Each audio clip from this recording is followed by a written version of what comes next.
Gazette du Togo, une vision sur l'actualité togolaise et sur le monde.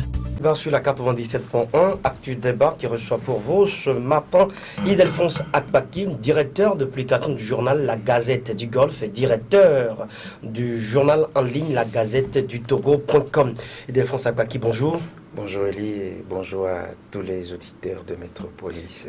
Merci, je voudrais personnellement vous féliciter, féliciter toute l'équipe de la Gazette du Togo pour le travail que vous abattez sur le terrain. On voit les images, les vidéos circuler dans des ambiances très difficiles et très difficultueuses, mais vous essayez quand même de nous rapporter des images, de nous rapporter des infos. Merci Elie, merci pour le soutien, merci pour les compliments. Je voudrais saisir l'occasion, moi aussi, pour encourager encore plus toute l'équipe de la Gazette. On est sur le terrain, bien dévoué. Et donc, les gars, je vous dis merci et je vous tire chapeau aussi. La situation socio-politique togolaise depuis quelques semaines, quelques mois, ce que nous pouvons rappeler la crise des réformes politiques. Ildefonse Akpaki, cette crise des réformes politiques a pris une nouvelle dimension avec des violences inouïes. À la Gazette du Togo, vous êtes sur le terrain, vous faites des constats. Que peut-on retenir de tout ce que vous avez vu sur le terrain? Alors, vous me permettez d'entrée de jeu de faire un certain nombre de remarques que je trouve importantes à l'étape où, à ce niveau que nous avons atteint au Togo, je voudrais avant tout me jeter dans des questionnements et demander si réellement le Togo est dirigé par un homme. C'est-à-dire que je me pose la question de savoir, puisque vous avez fait allusion tout à l'heure aux violences, et ceux ou celles qui ont été violentés sont des compatriotes, alors je voudrais demander si réellement le Togo a un président. Vous le savez très bien, le Togo a un président qui s'appelle Faure Gnassingbé. Je pose cette question parce que par rapport au silence même que j'ai remarqué de la part de la plus haute autorité. Si tant est que vous posez le problème des violences. Est-ce que le discours...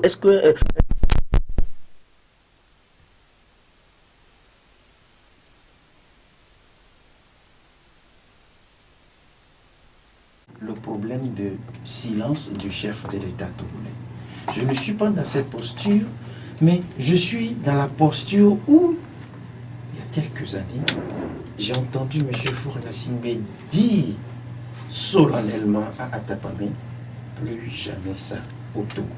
Vous comprenez maintenant ce que je voudrais dire lorsque je me jette dans l'intention de demander si il est là, puisque c'est lui qui nous a rassuré à Tapamé que plus jamais ça. Est-ce que je mens? Non, c'est en jeu 2000, si j'ai bonne mémoire, 2007. Alors, est-ce que j'ai maintenant, je ne sais pas comment poser le problème, est-ce que j'ai raison de poser ce problème du silence du chef de l'État qui nous a rassuré il y a des années que ces genres de violences, puisque c'est à la suite des violences perpétrées en 2005 que le chef de l'État a dit cela. Alors, ma deuxième interrogation, c'est par rapport aux cérémonies de purification qui ont eu lieu. Qu'est-ce que nous pouvons retenir de ces cérémonies de purification? Après les violences constatées. Les violences continuent. On nous a dit qu'après ces cérémonies de purification, le sang ne va plus couler, mais le sang continue de couler au Togo. Et vous tenez Faure Gnassingbé pour responsable? Je crois que lorsque nous nous référons à la loi fondamentale togolaise en son article 64, M. Faure Gnassingbé est seul citoyen togolais qui a juré sur la Constitution. Et lorsque la cérémonie de prestation de serment est engagée et que avec sa main il jure sur la Bible togolaise, il est dit quelque part qu'il doit tout faire pour sauvegarder l'unité nationale. Aujourd'hui, l'unité nationale est menacée, plus que menacée. Nous avons des villes qui sont désertes. Sokone par exemple. Mango, entre-temps, Sokone a pris la relève. Voilà pourquoi je dis, mais lorsque je fais cette analyse-là, je reviens à une solution qui, personnellement, me taraude, me fait frémir. On a comme l'impression que le Togo est dirigé par d'autres personnes, à part M. Faure Gnassingbé. Ça dit que quand vous faites la lecture de ce qui se passe depuis le 19 août 2017 jusqu'à aujourd'hui, j'ai parlé de son silence. Moi, je ne dis pas qu'il parle. Moi, je ne demande pas. Mais je vous ai dit tout à l'heure qu'il nous a dit à Atapamé, et vous avez bien fait de retenir la date. Il a dit, c'est la plus haute autorité qui a dit plus jamais ça au Togo. Alors ça se passe, il ne parle pas. Ça veut dire que peut-être que lui-même, il ne maîtrise pas la situation. C'est l'analyse que je fais. Ildefonse Akpaki, ces violences sont constatées dans les deux cas, c'est-à-dire dans le camp du parti au pouvoir et également dans le camp de l'opposition. Je ne fais pas une ségrégation. Dans les deux cas, c'est des violences. C'est des violences. Lorsqu'on me fait savoir qu'il y a eu des militaires qui sont morts, des compatriotes, devant la mémoire... Le communiqué du ministère de l'Intérieur, du ministère de la Sécurité, de la Protection dit qu'ils ont été exécutés.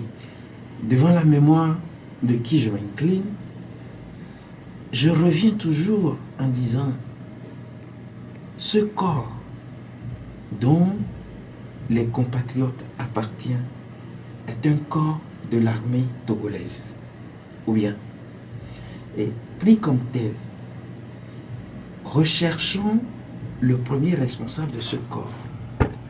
Le chef suprême des armées, c'est qui? C'est le président de la République. Tout compte fait, tout revient au chef de l'État. Que ce soit des militaires qui sont morts, que ce soit des civils qui sont morts, dans les deux cas, moi je ne fais pas une ségrégation.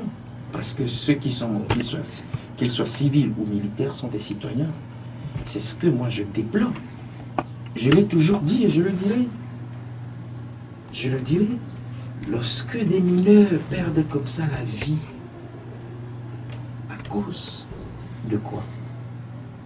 De la mésentente. Entre des acteurs politiques. Il faut déplorer cela. Si tant est que le Togo a encore un dirigeant et que jusqu'aujourd'hui, les Togolais ont été rassurés du fait que les scènes de violence auxquelles ils assistent, la plus haute autorité avait dit solennellement que cela ne devait plus avoir lieu, il faut se poser la question de savoir qu'est-ce qui provoque encore ces violences, qui en sont les premiers responsables. Il faut aussi dire ça. Qui sont responsables de ces violences-là? Parce que j'ai eu à écouter le président ivoirien à l'issue du sommet au Niger plutôt, excusez-moi, qui disait que les auteurs de ces violences doivent être recherchés et châtiés selon la loi. Alors, qui sont ces auteurs-là? Voilà pourquoi moi je ne centre pas le débat sur l'armée ni sur la population, parce que tout compte fait, ce sont des citoyens togolais. Maintenant, qui en sont les auteurs de ces violences? Il faut les retrouver. Ildefonse Akpaki, que répondez-vous, que dites-vous de ceux qui estiment que l'opposition, en voulant défier les interdictions du gouvernement, a exposé le peuple, sinon leurs militants, à des actes de violence? Non. Je crois qu'il faut situer les responsabilités. Est-ce que l'opposition a véritablement défié l'autorité? Puisque les marches les jours ouvrables ont été interdites, et pourtant l'opposition a appelé à manifester. Lorsque Élie et moi, Ildefonse, nous sommes appelés à être des journalistes, nous devons faire extrêmement attention à l'analyse des faits. Je ne vais pas ménager mes propos, mais quand on m'a posé le problème, la question telle que vous me la posez sur un plateau, j'ai fait savoir que nous devons faire une très bonne lecture du passé, un passé récent, avant de nous prononcer sur un certain nombre de choses. Allez-y.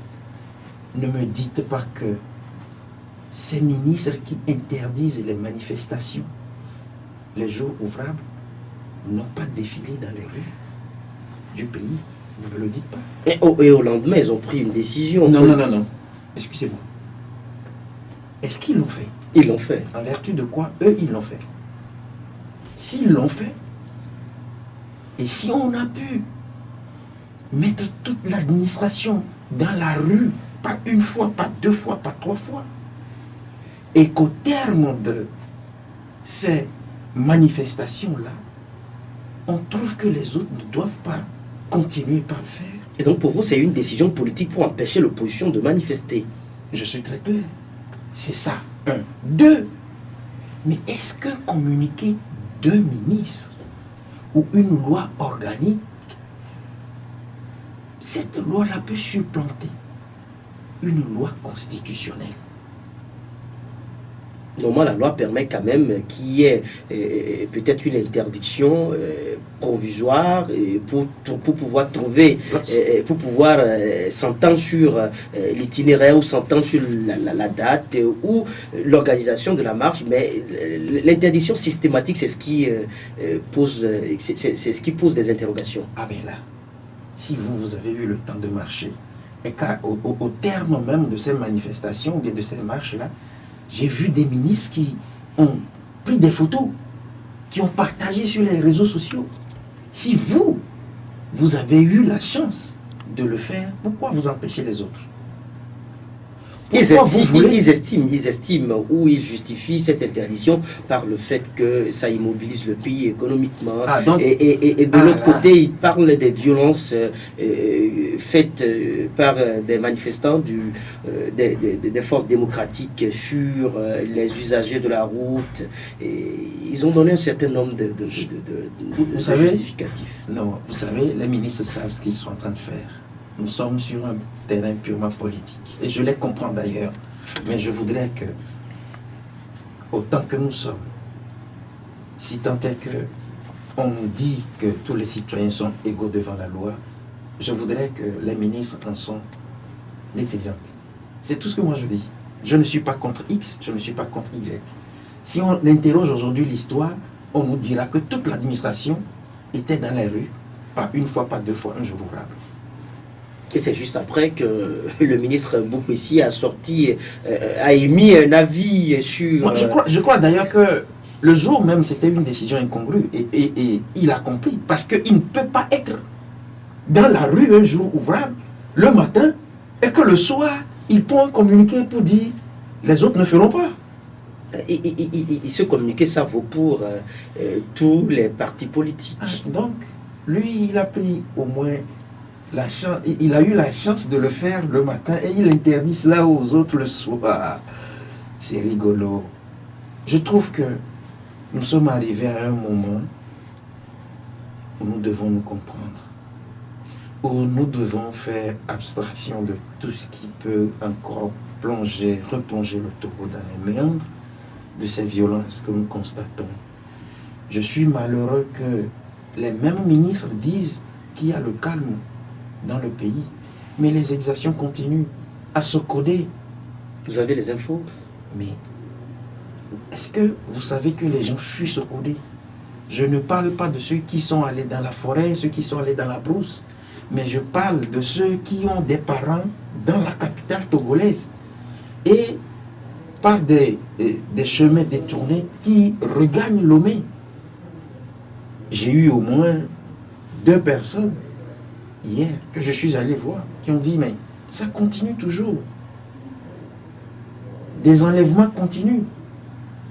Je parle de l'étudiant Edjeou Abalo Mustafa qui a été enlevé dans la nuit du mardi parce qu'il a fait un vocal pour dénoncer ce qui se passe, pour dénoncer le régime, et la nuit, il a été enlevé.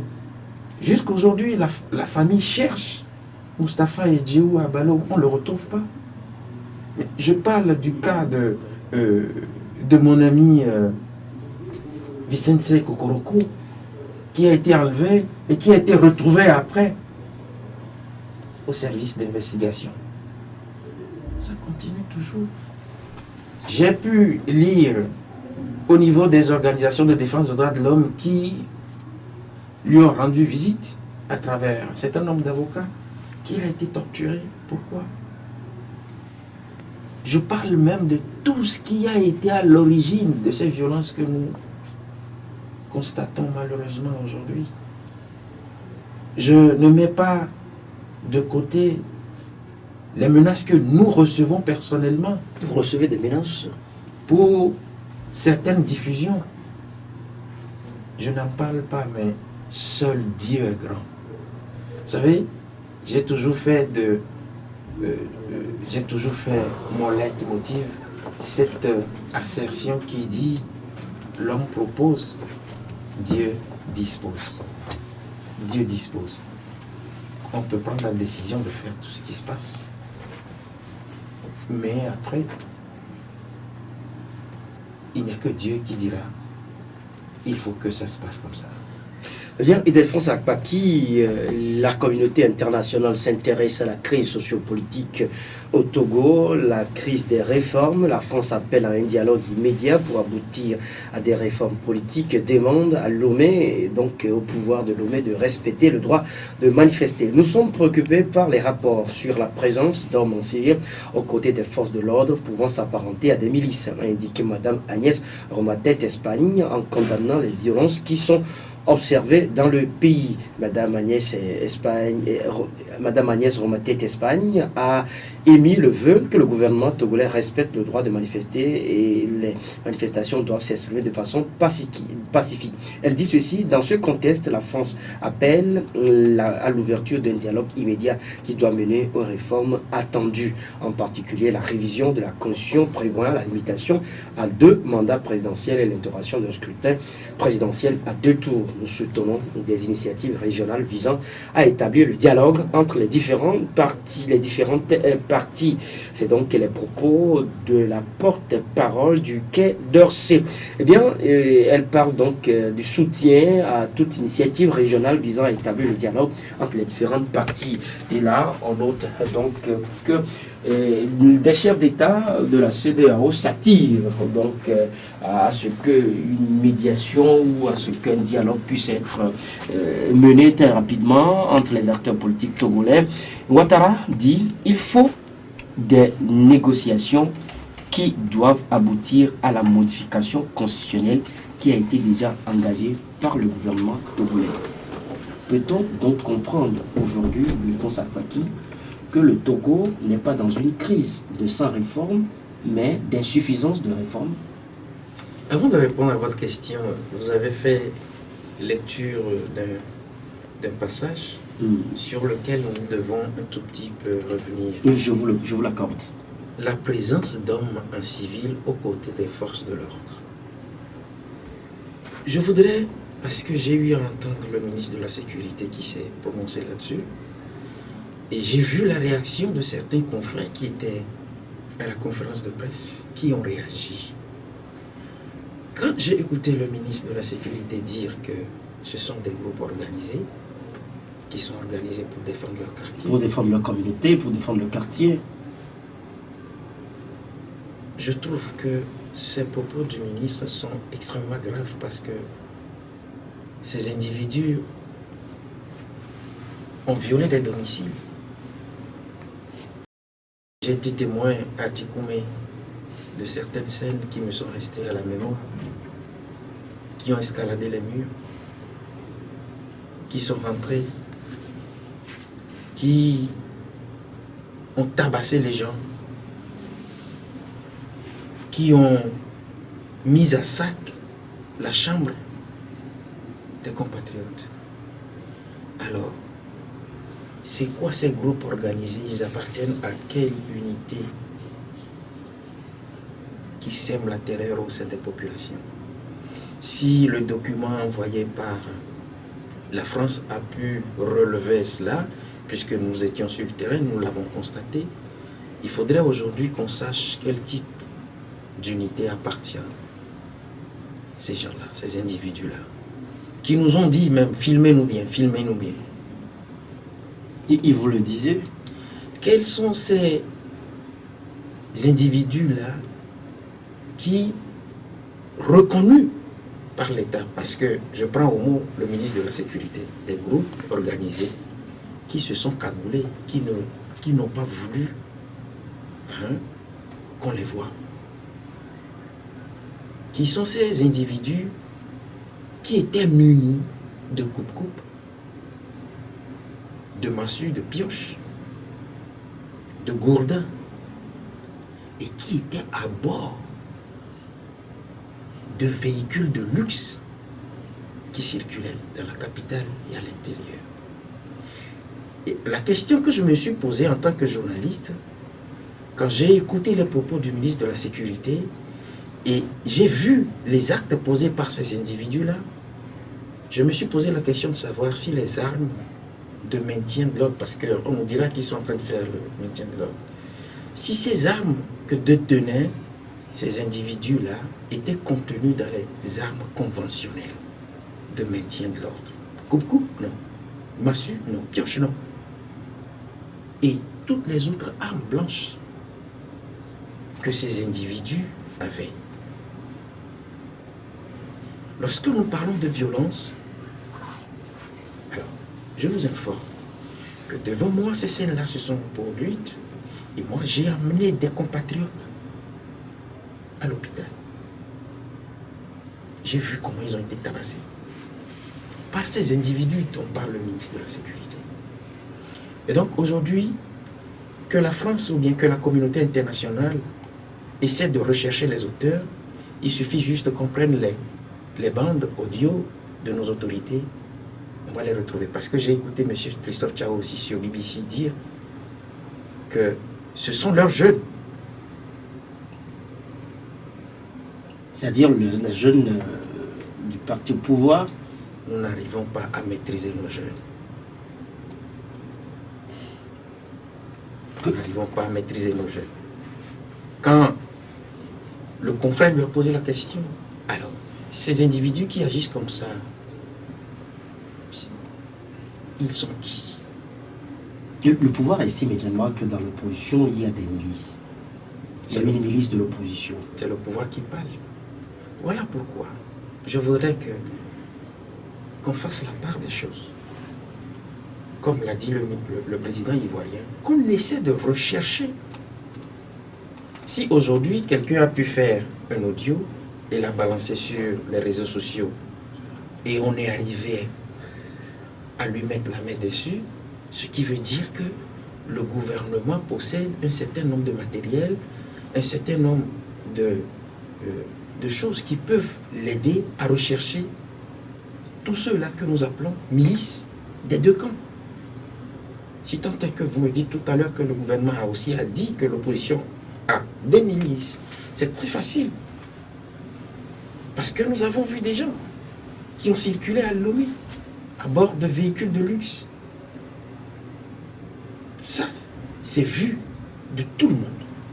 Et Ildefonse Akpaki, en dehors de la France, qui a parlé ou qui parle des hommes aux côté des forces de l'ordre pouvant s'apparenter à des milices. Dans un communiqué du département d'État américain qui s'est prononcé également sur la crise togolaise, on signale l'usage, je cite le communiqué, des milices parrainées par le gouvernement qui utilisent la force et la menace de la force pour perturber les manifestations et intimider les civils. Ildefonse Akpaki, la France, les États-Unis s'intéressent beaucoup à cette crise sociopolitique, la crise des réformes au Togo. Ildefonse, ces puissances pourraient-elles impacter ou influencer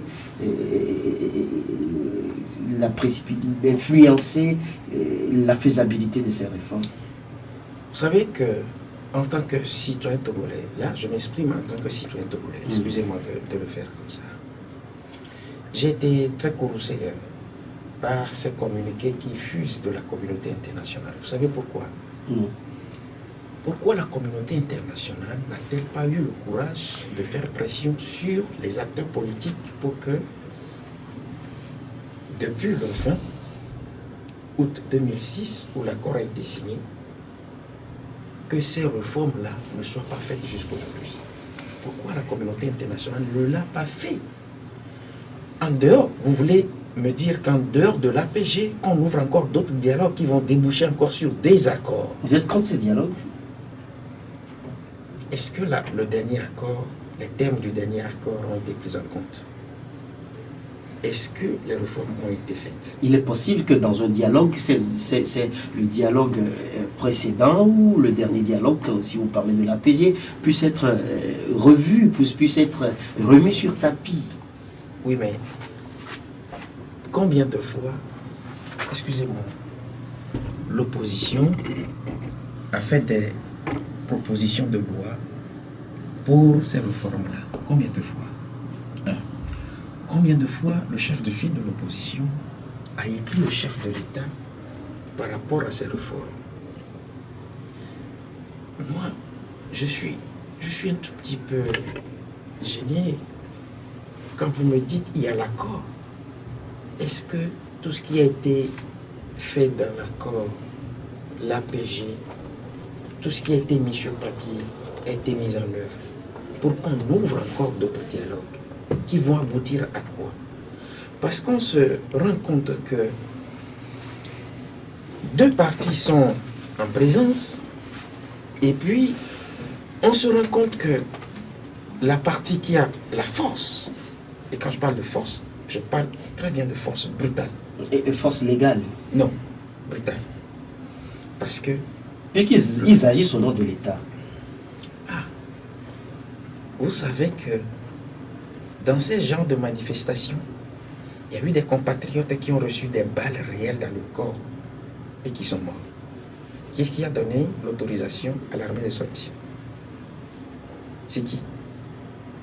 J'en ai encore en poche, je viens tout à l'heure de la voix d'un manifestant. Ça, c'est des balles réelles que l'armée utilise. Qu'est-ce qui a donné l'ordre à l'armée de sortir? Lorsque vous faites référence à la loi fondamentale togolaise, le maintien de l'ordre n'est pas confié à l'armée, mais à un corps, sinon à deux corps. La police, quand elle est excédée, la gendarmerie, elle vient en appoint. Mais l'armée, la mission première de l'armée, lorsque je me réfère à la Constitution, à l'article 149, c'est la protection de l'intégrité territoriale. Est-ce qu'il y a eu invasion du Togo depuis le 19 août jusqu'à aujourd'hui pour qu'on sorte l'armée et que l'armée agisse avec des armes de guerre? Parce que j'ai vu des pick-up. Voilà pourquoi je parle de la force brutale. La partie qui a cette force brutale, c'est elle qui pèse. Qu'est-ce qui a pu empêcher la mise en œuvre de l'APG signée depuis 2006 jusqu'à aujourd'hui? Et chaque fois, quand on remet le problème de la mise en œuvre des réformes, ça pose problème. Vous le savez, Ildefonse Akpaki, les grandes ou les principales lignes qui sèment et qui constituent la pomme de discorde entre le pouvoir ou le parti au pouvoir et l'opposition, c'est la limitation du mandat à 2 tours, et la limitation du mandat à 2, et puis le scrutin uninominal à 2 tours. Et sur la question de la limitation du mandat présidentiel, d'aucuns estiment, ou les partis de l'opposition, notamment les Front démocratiques, estiment ou signent et persistent que aussitôt que les réformes seront faites, Faure Gnassingbé ne sera plus candidat aux prochaines élections présidentielles. Lorsque vous posez comme ça le problème, moi je suis dérangé. Non, c'est ça quand même qui pose problème aujourd'hui entre les deux partis. Parce que tout le monde sait qu'en face d'une loi générale, l'application est immédiate. Lorsque la loi est votée, lorsqu'on est en face d'une loi générale, lorsqu'on se rend compte que depuis 2005, M. Faure Gnassingbé est au pouvoir, il a fait un certain nombre de mandats. 2 mandats déjà, mais il est dans son 3e mandat. Oui. Et qu'on demande encore aujourd'hui de remettre le compteur à 0, tout comme si les autres citoyens n'ont pas cette faculté-là d'être candidat et d'avoir le suffrage des autres compatriotes. Et quand on pose le problème de la sorte, moi je crois que ça dérange. Ça dérange. C'est vrai, ça dérange. Non. Mais la question, ou ce que je voudrais vous poser comme question, c'est que dites-vous de ceux qui pensent que si c'est le prix à payer pour limiter le mandat présidentiel, pour permettre à ce que le Togo puisse aller dans un nouveau contrat social, et si c'est le prix à payer, il faut se faire violence pour le payer. Vous savez que nous ne sommes pas tous bêtes au Togo. Et on ne peut pas passer tout le temps à bâtir le peuple. Ailleurs, si j'ai pu écouter ce message diplomatique du chef de l'État ivoirien sur la limitation, puisqu'elle a parlé de limitation du mandat, il a déclaré qu'il ne sera plus candidat aux prochaines. Lui en Côte d'Ivoire. Et Mamadou Issifou, j'ai une assertion de ce monsieur qui dit: mais c'est impossible qu'on passe un siècle au pouvoir pour faire du bien à son peuple. Et ce qui m'a... Je n'ai pas été étonné, mais j'ai été ragaillardi la dernière fois, c'est que à l'ouverture de la conférence sur la monnaie unique, il a déclaré, lui aussi là-bas, qu'il ne sera pas candidat aux prochaines élections. Quand vous prenez ce syndicat de chefs d'État qui se prononce sur la question de limitation de mandat présidentiel dans leurs États, est-ce que vous pensez qu'ils peuvent encourager M. Faure Gnassingbé à continuer continuellement? Le Togo n'est pas la Côte d'Ivoire, le Togo n'est pas le Niger. Sauf que le Togo veut se plier. On règle des plus démocratiques. Sauf que le Togo a accepté adhérer à des regroupements sous-régionaux.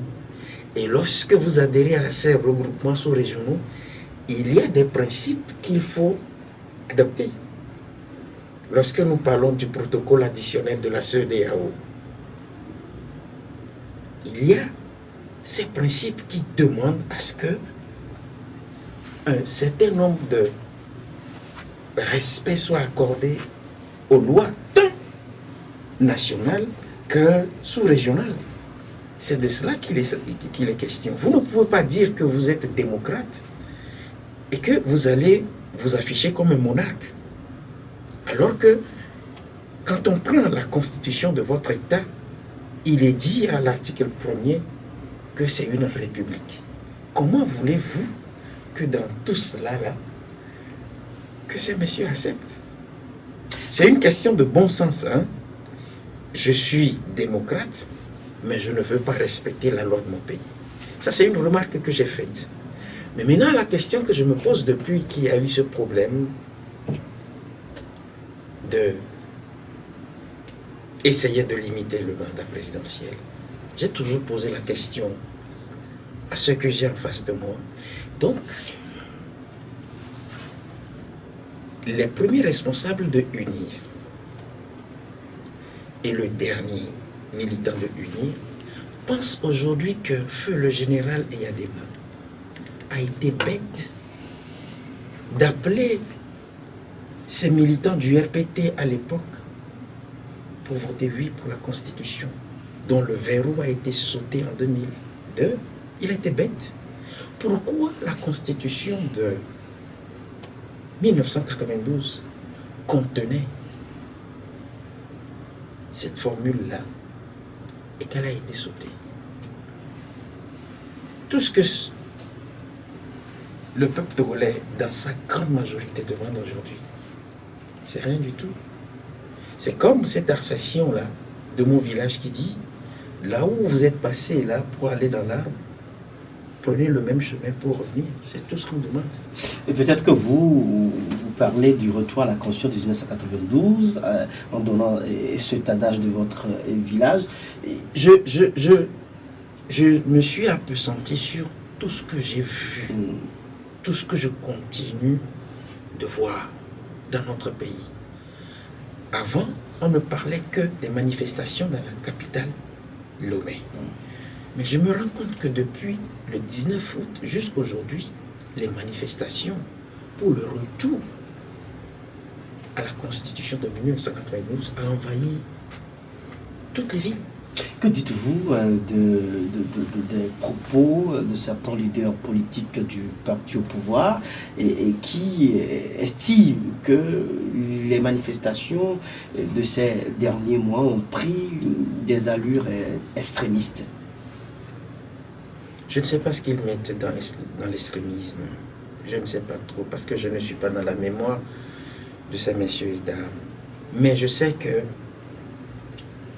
en âme et conscience, ils ont été ébranlés par cette foule-là qui sort des villes pour demander le retour à la Constitution. À Lomé, nous n'avons pas que les Kotokoli. Si je peux maintenant me mettre dans ta peau, parce que j'ai écouté M. Tchao aussi dire sur une chaîne internationale qu'on a demandé aux gens de s'en prendre au cabier. Ils sont en train de déplacer le débat.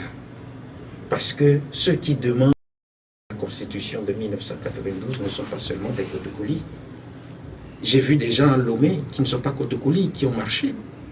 J'ai vu des gens à Tapamé qui ont marché. J'ai vu des gens à Palimé qui ont marché. Alors, on nous dira que tous sont des extrémistes. Je sais très bien que vous avez eu la chance de couvrir un certain nombre de manifestations. Vous avez vu rien que des Kotokoli? Non. Je crois que... Et puis là, il faut qu'on le dise maintenant. Il ne faut pas qu'on fasse d'un problème politique national un problème ethnique. Je ne voudrais pas qu'on en arrive là. Religieux peut-être. Voilà. Je ne voudrais pas qu'on en arrive là. Je ne voudrais surtout pas qu'on en arrive là, parce que parmi tous ceux qui disent aujourd'hui qu'il faut retourner à la Constitution de 1992, il n'y a pas que des musulmans. J'ai encore lu, pas plus tard qu'hier, une lettre épiscopale des évêques du Togo qui ont demandé également. Mais pourquoi on veut déplacer le débat? Les évêques aussi sont musulmans? Non, pourquoi? Ildefonse Akpaki, au départ, l'opposition réclamait les réformes politiques et contenues dans l'accord politique global. Et après, c'est le retour à la Constitution de 1992. Juste après, on parle du départ immédiat de Faure Gnassingbé. Faure Gnassingbé, on parle de son départ immédiat.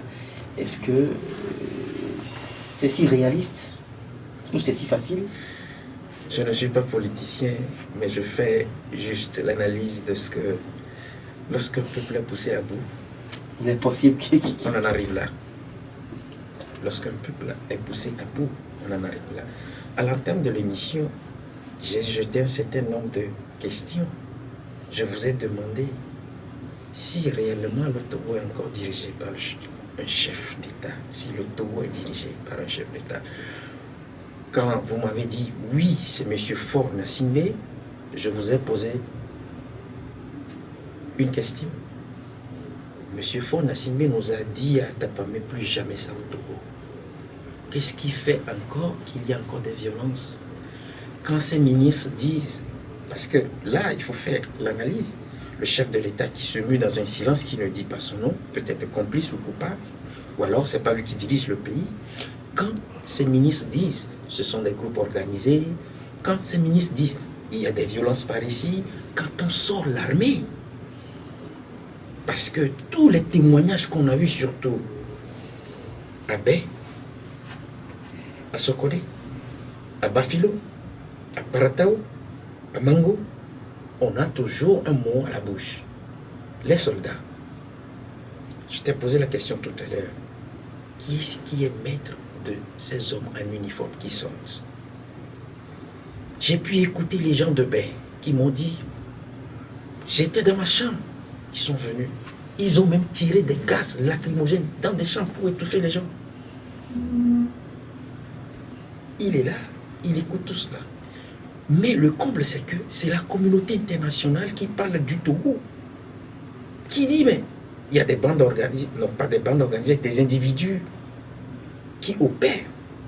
Et vous savez, quand ils opèrent au vu au su des forces de l'ordre qui, des fois, quand on tabasse les citoyens, qui s'en moquent. Mais s'il y a un chef et que la communauté internationale parle comme ça de l'État togolais, donc ça veut dire que le chef n'a plus le pouvoir. Parce qu'aujourd'hui, c'est pas moi qui suis allé dire à la France, c'est pas moi qui suis allé dire aux États-Unis, de dire qu'il y a des violences au Togo, pendant qu'il y a des dirigeants togolais qui sont là, qui ne parlent pas. Voilà la situation. Je vous ai posé la question sur le départ immédiat de Faure Gnassingbé en vous demandant si ce sera si facile. Je vous ai répondu en disant que lorsqu'on pousse à bout un peuple, des fois ça arrive. Alors vous voulez me dire que c'est parce qu'on a demandé son départ qu'il est resté silencieux? C'est ce que vous voulez me dire? C'est la question que vous me posez? Non. Alors moi j'ai répondu, je vous ai dit qu'il arrive. Le cas burkinabé est là, encore vivace dans les mémoires. Justement sur le cas Blaise n'a pas fini son mandat quand la population était dans les rues. Peut-être qu'on veut éviter, puisque j'ai écouté le ministre de la Sécurité dire le Burkina n'est pas le Togo. Et le Burkina, est-ce que ce qui s'est passé au Burkina peut-il se reproduire au Togo? Je ne sais pas trop. Je ne suis ni activiste, je ne suis ni militant, ni politique. Je ne suis ni politique. Et dans une analyse comparative, si tant est que le peuple burkinabé à un moment donné en avait ras-le-bol, parce que là également il était question de la modification constitutionnelle, et paf, on brûle le Parlement et la manifestation se généralise. Seulement, ce qu'on peut remarquer, c'est que l'armée du Burkina Faso n'a pas tiré sur les populations. Les forces de l'ordre ont fait usage des armes conventionnelles. On n'a pas déploré autant de morts au Burkina. Mais le cas togolais, c'est un cas, comme on a l'habitude de le dire. Est-ce qu'il faut dire que les dirigeants togolais sont atypiques, ou alors dire que le Togo est un État atypique? Mais on se rend compte que devant des manifestations au menu, des armes non conventionnelles sont utilisées. Moi, j'ai vu même des gaz qu'on a tirés et qui a brûlé le corps de certains concitoyens, de certains compatriotes. Des armes et munitions non conventionnelles qui sont utilisées. Mais ce qui me fait chaud au cœur, c'est lorsque l'armée rentre dans la danse. L'armée qui a pour mission de protéger la population, c'est elle qui tire sur cette population. On a comme l'impression que l'armée togolaise est devenue une armée d'occupation. Parce qu'on dit, il y a des moyens pour dire ce que vous dites là, nous ne sommes pas d'accord. Mais est-ce qu'il faut maintenant sortir l'arme lourde pour tirer sur la population dont on a la mission de protéger? Y avait-il eu une invasion du Togo pour qu'on sorte les armes lourdes? Non. Ildefonse Akpaki, malgré toutes ces scènes de violence inouïes, l'opposition appelle toujours ses militants et sympathisants à manifester et dans les prochains jours, à faire une résistance. Est-ce que l'opposition a les moyens de cette résistance? Je crois que je suis mal placé pour répondre à cette question. Un politicien serait là, tu lui poseras la question, il allait répondre. Mais moi, je fais l'analyse en tant que journaliste en disant que l'opposition est dans une démarche donnée. Et peut-être elle poursuit sa démarche par rapport à ce que la communauté internationale dit aujourd'hui. Il ne faudrait pas que le gouvernement empêche les gens de manifester, mais il faudrait que ces manifestations se passent dans le respect strict des textes et lois qui régissent l'État togolais. Point final. C'est ce que je peux vous dire en tant que journaliste. Eh bien, Ildefonse Akpaki, dans les stratégies de conquête du pouvoir, dans les stratégies que déploie l'opposition pour donc amener le pouvoir de Faure Gnassingbé à faire les réformes ou à céder, Claude Ameganvi du Parti des Travailleurs propose la grève générale illimitée une fois encore pour le Togo. Pour lui, c'est la seule solution qui peut immobiliser le pays et empêcher donc et rendre ingouvernable le pays par le pouvoir de Faure Gnassingbé. Comment vous appréhendez cette stratégie ou sa proposition? Le camarade Claude Ameganvi, vous le connaissez, pour sa ténacité, sa témérité, sa radicalisation surtout, ou son radicalisme.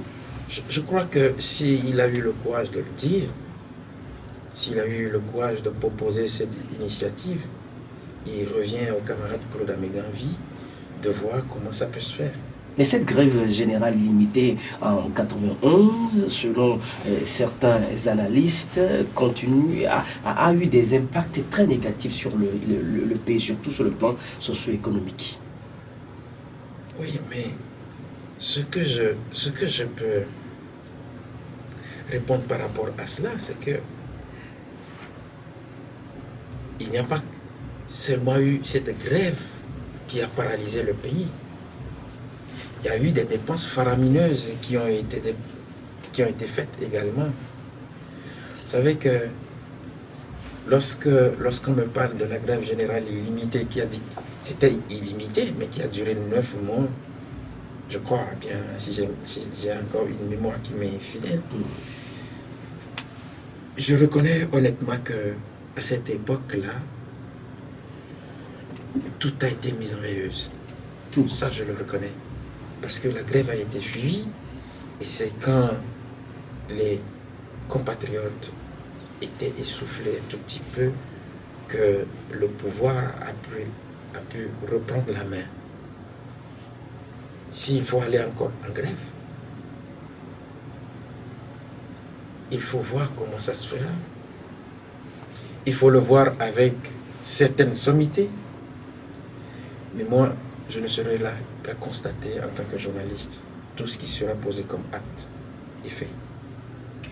Ildefonse Akpaki, nous allons vers la fin de notre entretien avec vous. Ildefonse Akpaki, je le disais, je le citais il y a quelques instants, c'est Alassane Ouattara, le président ivoirien, qui dit qu'il faut des négociations qui doivent aboutir à la modification constitutionnelle qui a été déjà engagée par le gouvernement togolais. C'est sa proposition, c'est sa demande, et pourtant on voit la CENI se mettre en place, et sûrement que le projet de référendum est toujours maintenu sur la table du pouvoir. Alors, lorsque vous faites une lecture caricaturale de ce qui se passe là, et que dans le même temps on parle de dialogue, je ne sais pas à quoi cela va aboutir. Est-ce qu'en allant au dialogue, cela signifierait du coup que le projet de référendum sera écarté? Je n'ai pas écouté les chefs d'État, sinon je n'ai pas écouté le porte-parole du syndicat des chefs d'État qui a parlé la dernière fois. Se prononcer sur le référendum. Il appelait au dialogue. Et je crois que c'est une formule très intelligente parce qu'on a fait lecture de ce qui se passe au Togo. Vous savez que les images sont allées très vite. Vous savez même que nous avons même des moyens limités. Il y a des gens qui ont des images satellitaires, qui ont vu réellement ce qui se passe au Togo. Je crois que ces chefs d'État, ou bien le chef de l'État ivoirien, a pu voir le nombre de Togolais qui étaient dans les rues pour dire retournons à la Constitution de 1992. Mais là, quand vous parlez de référendum, ce sont ces... J'ai posé cette question la dernière fois. Ce sont ces populations que vous violentez à longueur de journée qui vont voter pour vous, ou bien on a encore en tête, comme ça a été toujours le leitmotiv des dirigeants togolais, l'idée de voler les élections. C'est ça, parce que si on met déjà en place la CENI sans les membres de l'opposition, comment ça se fait? Si les populations, les gens crient à Lomé, les gens crient à Sokodé, les gens crient à Tapamé, les gens crient à Bafilo, à Mango, à Tapon, vous les violentez, qu'est-ce que vous irez dire à ces populations-là? Vous allez leur dire, mais attends, si vous refusez de voter pour nous, nous allons encore vous violenter. On les laisse choisir. C'est une consultation qui leur permet de dire oui ou non. Alors, c'est la raison pour laquelle je vous dis, je ne suis pas tellement sûr que cette histoire de référendum peut marcher. Merci à vous, Ildefonse Akpaki, directeur de publication journal La Gazette du Togo .com. Cette émission, vous pouvez donc la retrouver sur le site. Et Ildefonse, vous précisez le site La Gazette du Togo.com. Merci également à vous qui nous avez suivis ici à Lomé par tout à l'heure. Merci à Rapide et à toute l'équipe de la rédaction au micro. Il est plein Goka Dokanou, c'est bien moi. Au revoir et prenez très bien soin de vous. La vie est une chance, mieux une grâce de Dieu, et que le Dieu Tout-Puissant protège le Togo.